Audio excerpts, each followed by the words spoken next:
Hi, this is Dr. Gregory Sadler. I'm a professor of philosophy and the president and founder of an educational consulting company called Reason.io, where we put philosophy into practice. I've studied and taught philosophy for over 20 years, and I find that many people run into difficulties reading classic philosophical texts. Sometimes it's the way things are said or how the text is structured. But the concepts themselves are not always that complicated, and that's where I come in. To help students and lifelong learners, I've been producing longer lecture videos and posting them to YouTube. Many viewers say they find them useful. What you're currently watching is part of a new series of shorter videos, each of them focused on one core concept from an important philosophical text. I hope you find it useful as well. In Michel de Montaigne's essay on moderation, de la modération, he's going to set out some interesting paradoxes for us, and you could say some implicit advice about how we ought to approach things. And he's going to begin by saying, it is though as if our very touch bore infection. So we corrupt things, we screw things up, things which in themselves are good and beautiful, which we're going to look at, virtue in just a moment as an example of that, are corrupted, corrompu, by our handling of them, are literally having them in the hand, maniement, are using them. And he says that we can seize hold even of virtue in such a way that our action makes virtue vicious. How? Well, if we clasp virtue in too harsh and too violent an embrace. So harshly here is asper. It's the word that we get asperity from, right? There's a kind of harshness to it, a roughness to it, and violently. So, usually people will say, well, you really can't be too virtuous. Virtue itself is the highest that you can attain. And Montaigne is actually going to say, well, you can go too far with it. He says those who say that virtue knows no excess because it's no longer virtue if there's excess in her are merely playing with words. Now, what does that mean? It means that he's basing this on his own reflections and observations. And he brings up this interesting passage coming from the poet Horace. The name of insane is borne by the sage, the legendary wise person. The name of unjust is borne by the just if, in their strivings after virtue, they go beyond what is sufficient, right? Ultra quam satis, going beyond what is enough. So you could say that virtue, in some sense, ceases being virtue when it goes beyond the right limits of virtue. And so he says, well, this is a subtle observation on the part of philosophy. You can love virtue too much, and you can behave with excess in an action which itself is just. So the action could be the right thing to do, but you're doing it the wrong way.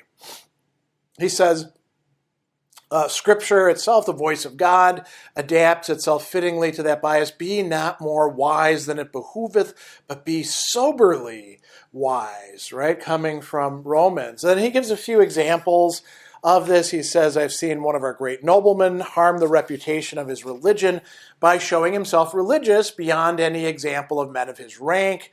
And then he goes on and he says, here's what I actually like. This is what I advocate. Natures that are temperate, temperate in French, and moderate, moyen.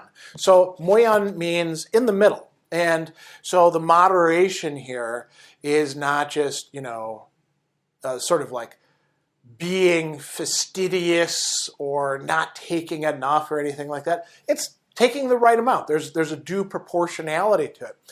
Temperate has a more, you could say, active sense to it than the English word temperate, used just as an adjective.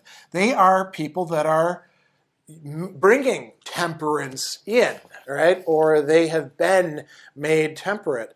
And so he says, even when an immoderate zeal for the good does not offend me, it stuns me. It surprises me.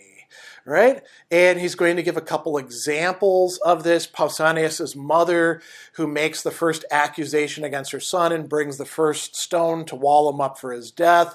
Or Postumius, the dictator who had his own son put to death because he'd been carried away by youthful ardor and fought successfully slightly ahead of his unit. You see examples like that. And Montaigne says, listen, they're doing the right thing in a way, opposing injustice, making sure to impose discipline on the troops. But this is definitely the wrong way to do it. And if you want to call that virtue, you can, but there's something off about this. He's going to say, these, I'm not sure that they're actually just. They seem instead odd, étrange, right? Weird, we could translate. There's something weird about these people, something off, something that they are not getting. And he says, I neither like to advise, so I'm not suggesting to other people, nor to imitate a virtue so costly, si cher, right? It's got a high price on it, the price of killing your own son and being the one to wall them up or to execute them or something like that, nor so savage, right? That's sauvage. It's wild. It doesn't make sense. It lacks proportionality. And he says, the archer who shoots beyond his target misses it just as much as the one who falls short. My eyes trouble me as much as when I suddenly come up into a strong light as when I plunge into darkness. So in a way, they seem to be aiming at virtue, but they've missed it. And he's going to bring up a very interesting passage here from Plato's Gorgias. So in Gorgias, if there is a villain in the dialogue at all, it's got to be Callicles, the guy who defends a sort of might makes right view on justice, and that actually goes further than Thrasymachus in the Republic. But he also says something to Socrates about philosophy. He's like, listen, Socrates, you're an old man. You shouldn't really be doing philosophy. That's okay for young guys, but philosophy should be taken in moderation, right? He says, taken in moderation, philosophy is pleasant and useful, but it can eventually lead to a person's becoming vicious and savage, contemptuous of religion and the accepted laws, an enemy of social intercourse, an enemy of our human pleasures, useless at governing cities, at helping others, or even helping himself. And then Montaigne, who you might expect to say, well, we can't follow Callicles in this. He actually says, no, Callicles is right. What he says is true. Why? In its excesses, philosophy enslaves our native freedom and with untimely subtleties makes us stray from that beautiful and easy path that nature has traced for us. So in a way, to take philosophy too far is to be a corrupter of philosophy. And then he's got this very long discussion, which is kind of funny, about, let's just read it. The affection which we bear towards our wives, which is entirely legitimate. What does he mean? Sexual desire, desire for pleasure, intimacy shared with another person. Presumably the wife also desires that as well. And we can go too far with that. And then he brings up a very funny conjecture about this. Maybe the reason why Thomas Aquinas forbade marriages between relatives who are too close to each other in their familial relation is that there's a risk they're going to be immoderate in their love, their sexual expression of that. And what is he saying? Well, Sciences which govern the morals of mankind, like theology and philosophy, make everything they're concerned. No activity is so private or so secret to escape their attention or their jurisdiction. So what people do, getting it on in the privacy of their own home, as we say, behind closed doors, philosophy and theology have something to say about that. And so in marriage, which is where you're supposed to be exercising it, at least in theory at the time, it should be kept within moderation, right? He says, even those very pleasures which they enjoy when lying with their wives are reproved.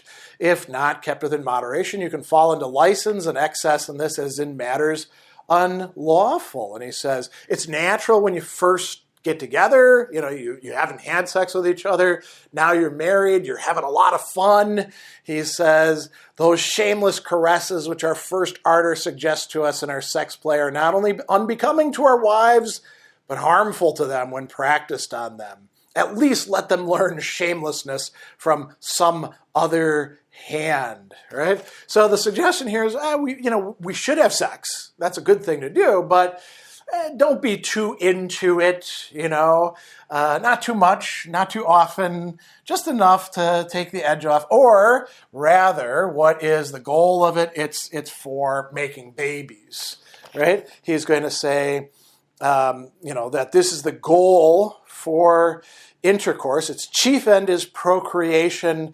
There are those who doubt whether it's right to seek intercourse when we have no hope of conception. For example, when the woman is pregnant or too old, right?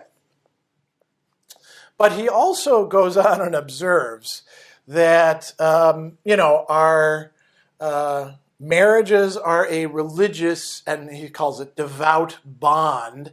So that means that the pleasures in that should be, as he's going to say, serious, restrained, and intermingled with gravity. Its sensuousness should be somewhat wise and dutiful. And then he's going to give some examples of people who didn't do this, sex-starved poet, the kings of Persia who let their wives drink for a while and then send them off so they won't get it on with them. But they'll find some other women and engage in whatever depravities they want with them, saving their wives from that. So is that actually following through on this? No, it's just not, making your wife participate in your lustful expression of desire. And he goes on about this quite a ways. And then he's going to generalize about what this means for human beings. So he's going to say that there is no animal as wretched, misérable, as human beings. Why? Animals have their pleasures. They like laying in the sun. They like having sex. They like eating. They like drinking water. Some of them like to get drunk some of the time. They play with each other. They exercise their faculties in doing their distinctive animal things. And he's going to say, before he goes on to call a human being wretched, he's going to say there's no pleasure that we have that can't be excessive, going too far, and intemperate. And then he's going to go on and say, here's why we're miserable because of this. Because of our natural attributes, we are hardly able to taste one single pleasure, pure and entire. So the totality of that pleasure, unmixed with anything else. And instead, he says, he has to go and curtail even that pleasure by, so it's translated here as arguments, discourse, right? Art and assiduity, étude in French, study, right?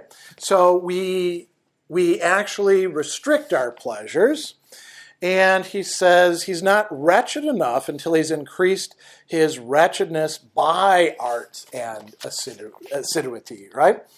And then he brings up human wisdom. He says something very funny about human wisdom here. He says, human wisdom is stupidly clever, sottement. So sot means stupid, yes. It also has a kind of depravity aspect to it. Ingénieuse, right? It does have a kind of cleverness to it.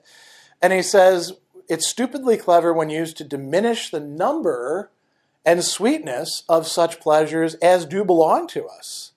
Just as wisdom employs her arts with diligence and fitness when she brings comb and cosmetic to our ills and makes us feel them less. And then Montaigne is going to say, I'm not really for that. If I had founded a school of philosophy, I would have taken another route, a more natural one, a true, convenient, and inviolate one, and I would have made myself strong enough to know when to stop. So I would be moderate in my pursuit of pleasures, and I wouldn't need to restrict myself in all these ways. And then he talks about doctors of the soul and doctors of the body, and he says, they can find no other way to cure us and no remedy for our illness of soul and body than by torment, pain, and tribulation. And he brings up a bunch of examples. Vigils, that's staying up late, fasting, going without food, hair shirts, people would actually wear an uncomfortable garment, banishments to distant solitary places, endless imprisonments, scourges, other sufferings have been brought into that end. But these only work if the suffering is actually real and it causes us bitter pain. And then, we can sometimes find these things not so bad. If you like being whipped, if you're a masochist, whipping you is actually going to make you happy. He doesn't use that as an example. He talks about being exiled. So there was a man named Gallio who was banished to the island of Lesbos. And the Roman emperor was told that he was enjoying himself there, and what had been inflicted as a punishment was turning into a pleasure. So he gets ordered back to wife and home and commanded to stay put.